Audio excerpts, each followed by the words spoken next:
இனிமே கண்ணை மூடிட்டு கடலை எண்ணெய் வாங்கலாம். ஏன்னா மந்த்ரா கடலை எண்ணெய் இதயத்தின் தயாரிப்பு.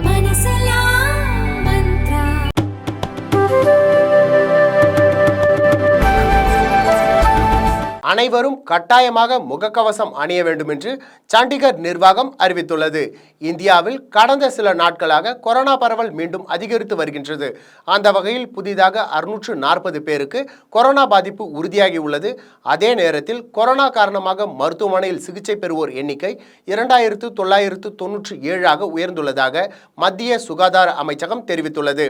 கேரளா உட்பட நாட்டின் பல்வேறு மாநிலங்களில் அதிகரித்து வரும் கொரோனா பரவலை கருத்தில் கொண்டு பல மாநிலங்கள் முன்னெச்சரிக்கை நடவடிக்கைகளை எடுக்க தொடங்கியுள்ளன. அந்த வகையில் அனைவரும் கட்டாயமாக முகக்கவசம் அணிய வேண்டும் என்று சண்டிகர் நிர்வாகம் அறிவித்துள்ளது. அதன்படி பொது இடங்களில் இனி அனைவரும் முகக்கவசம் அணிய வேண்டும் என்று மக்களுக்கு அறிவுறுத்தப்பட்டுள்ளது.